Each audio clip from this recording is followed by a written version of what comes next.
السلام عليكم ورحمة الله تعالى وبركاته.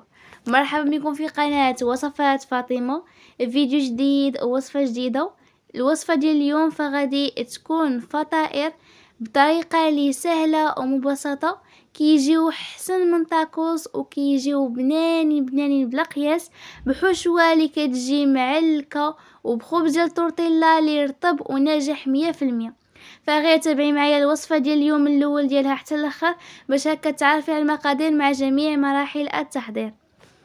فالوصفه هذه بطبيعه الحال تحضروها العشاء، وبطبيعه الحال تقيديها عندك رمضان هكا تحضريها الفطور، فراها سهله بزاف بزاف وما كتاخذش نهائيا الوقت.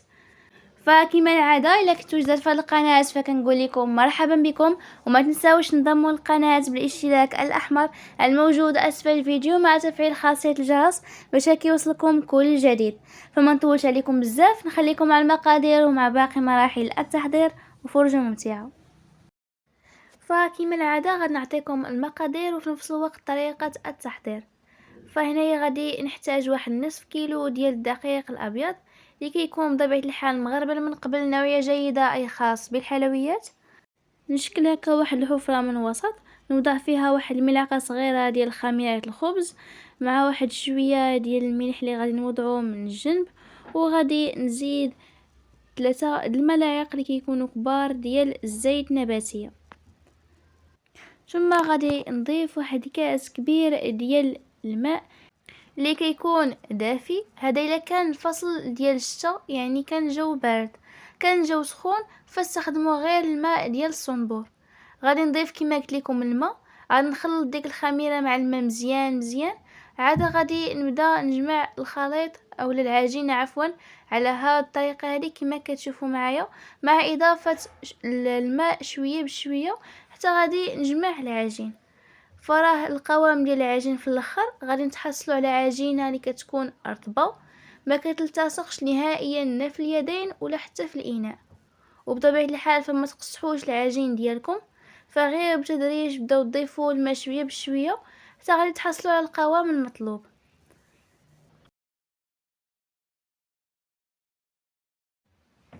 فكانت هذه العجينه من بعد ما جمعناها، فراها ما تحتاج لا دلك لا حتى شي حاجه، هكا غير جمعوا العجينه ديالكم وتحصلوا على هذا القوام هذا كما قلت لكم، ما كتلتصقش لا في اليدين ولا حتى في الاناء، وبطبيعه الحال عجينه اللي كتجي رطبه وشاده في راسها.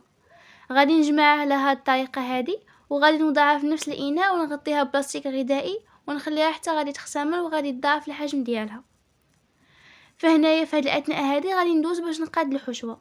غادي ناخذ واحد المقله اللي غادي نوضع فيها واحد الحبه ديال البصل اللي غنقطعها مزيان، ندير كذلك فلفله وكذلك خيزو. هادو هما الخضر اللي استعملناهم او اللي خدمنا بهم. فيكم بطبيعه الحال تزيدوا حتى لي شو الا كنتو كتفضلوا في الحشوه. فهنايا غادي نشحر هاد الخضره هذه مع شويه ديال الزيت على النار اللي كتكون متوسطه، وغنخليها هكا حتى غادي تنزل معانا. ثم غادي ندير صدر ديال الدجاج اللي قطعته هكايا شرائح اللي كيكونوا رقاق، غادي نوضعوه هكايا من الوسط ديال المقلاة، وغادي نتبلو بشويه ديال الملح، شويه ديال الفلفل الاسود، شويه كذلك ديال السكينجبيل الخرقوم اولا الكركم، وكذلك القليل من الكمون. غندير كذلك واحد الملعقه صغيره ديال بودره الثوم اللي فيكم كذلك تعوضوها بجوج دراس ديال الثومه، وإلا كانت عندكم حتى بودره البصل فممكن تزيدوها مع التوابل.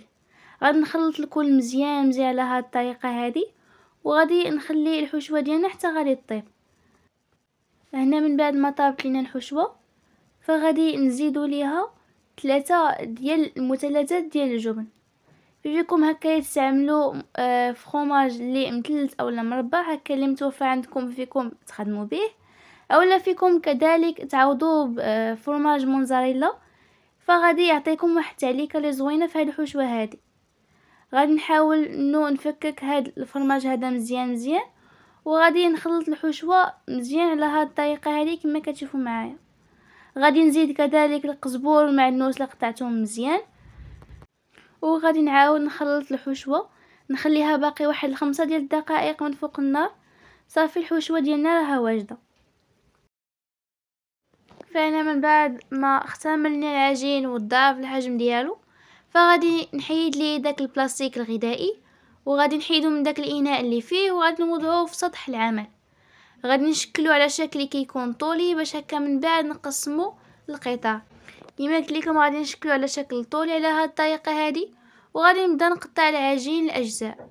هنا بالنسبه للتقسيمه ديال العجين فيكم كذلك هاد القطع هادو تعبروهم الا بغيتو يجيكم قد وبطبيعه الحال فيكم غير تقادو بعينكم ميزانكم. فهكا الا كان متوفر عندكم الميزان وإلا بغيتو تخدموا به فممكن تخدموا به. غادي نحاول نقطع هاد العجين بالتساوي على هاد الشكل هذا، ثم غادي نبدا نكور فيهم.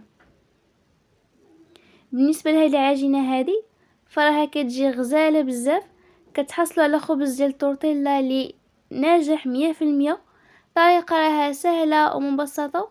كذلك العجين فراه ما غاديش ياخذ لك هكايا بزاف ديال الوقت باش تقاديه. المكونات ديالو بسيطه وبطبيعه الحال كما قلت لكم راه ناجح 100%. هنا من بعد ما كملت غادي نوضعهم في واحد الطبسيل اولا شي بلاطو اللي غادي ندير فيه واحد شويه ديال الدقيق الابيض، وغادي نخليهم حتى غادي يرتاحوا معنا تقريبا واحد 5 ديال الدقائق، غير باش يرتاحوا اولا غادي يطلقوا معنا باش نخدموهم بسهوله. بطبيعه الحال ما ننساش نغطيهم بشي بلاستيك باش هكايا ما تشكلش ليا واحد القشره من الوجه ديالهم. من بعد ما خليتهم واحد 5 ديال الدقائق غادي ندوز باش نشكل الخبز ديال التورتيلا. هنايا غادي ندير واحد شويه ديال الدقيق الابيض في سطح العمل، غير هكا باش ما يلتصقش العجين في سطح العمل. غادي ناخذ المدلك وغادي نبدا نسرح في هذه العجينه هذه. هكا مره كندير شويه ديال الدقيق الابيض وكنقلبوا العجين وغادي نسرحوه كما قلت لكم.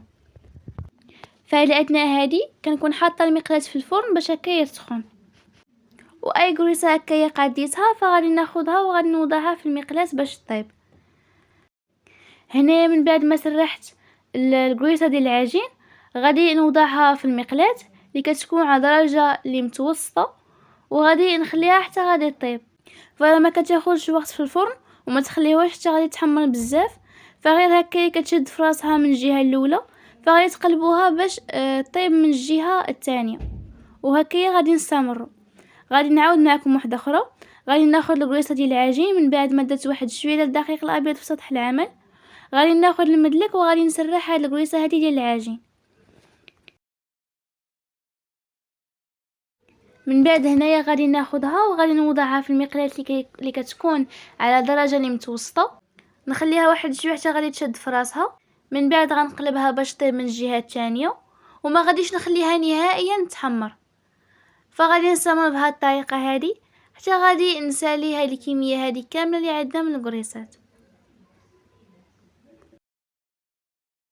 هنا من بعد ما طيبت الخبز ديال التورتيلا كذلك الحشوه، فغادي ندوز باش نعمر الساندويتشات ديالنا.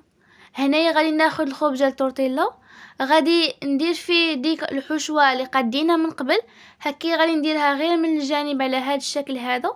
غادي نزيد مع واحد شويه ديال فرماج حمر وكذلك الفرماج ديال الساندويتش. هكا هذا الفرماج هذا اللي غادي توضعوا مع الحشوه هذه فيكم تزيدوه وفيكم تماما تستغناو عليه. كان هكا متوفر عندكم خدموا به، ما كانش ممكن بطبيعه الحال تستغناو عليه. فغادي نوضعها هكايا في المقلاة، غادي نبرك عليها على هاد الطريقه هذه وغادي نخليها حتى غادي تحمر معانا. هنا غنعاود معكم واحده اخرى. غادي ناخذ داك الخبز ديال التاكوس او الخبز ديال التورتيلا اللي قاديناه من قبل، غادي نوضعوه في المقلاة وغادي نبدا نعمر فيه. هنا غادي ندير ديك الحشوه اللي قاديت غير من الجانب الاول، يعني الجانب الثاني فغادي نخليه خاوي، وغادي ندير واحد شويه ديال الفرماج. فاي نوع ديال الفرماج متوفر عندكم ففيكم تخدموا بها. كذلك هنايا زدت واحد شويه ديال الفرماج ديال الساندويتش، وغادي نسد الساندويتش ديالنا مزيان، نبرك عليه واحد شويه على هاد الطريقه هذه وغادي نتسنى فيه حتى غادي يتحمر. بالنسبه للدرجه ديال النار فغادي تكون متوسطه حتى غادي يتحمر ليا من جوج الجهات. بطبيعه الحال المقله هذه فراه غادي نكون دايره ليها واحد شويه ديال الزبده باش هكا يتحمر ليا هاد الفطائر هادو مزيان وياخدوا ليا داك اللون الذهبي.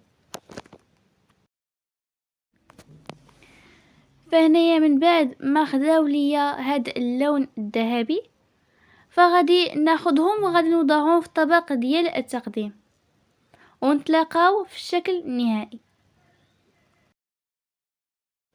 وكان هذا هو الشكل النهائي ديال الفطائر او لا ساندويتشات اللي شاركناهم معكم اليوم، اللي كنتمنى فعلا وبطبيعه الحال ضروري الى شتي هاد الوصفه هذه فتجربيهم، حيت كيجيو غزالين بزاف، فيهم واحد المذاق خطير، حشوه اللي كتجي معلكه، خبز ديال تاكوس او الخبز ديال التورتيلا اللي ناجح 100%.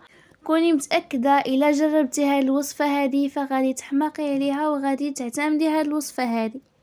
حشوه كما قلت لكم راه كتجي معلكه بزاف، مذاق خطير، غير جربوهم على ضمانتي اكيد فغادي ينالوا اعجابكم.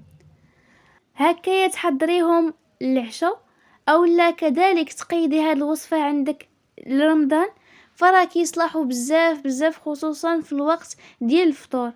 فغير جربيهم وردي لنا في التعليقات. كما العاده الا عجبتك الوصفه ديال اليوم فما تنسايش لايك للفيديو، شاركيها مع احبابك وصحابك وفي مواقع التواصل الاجتماعي باش تعم الفائده. وإلا كانت هذه اول زياره لكم للقناه وعجبكم المحتوى فكندعوكم بالانضمام بالاشتراك الاحمر الموجود اسفل الفيديو مع تفعيل خاصيه الجرس باش يوصلكم كل جديد. وهنايا فوصلنا لنهاية الفيديو، شكرا على المتابعة، نتلاقاو في فيديو جديد مع وصفة جديدة، مع السلامة.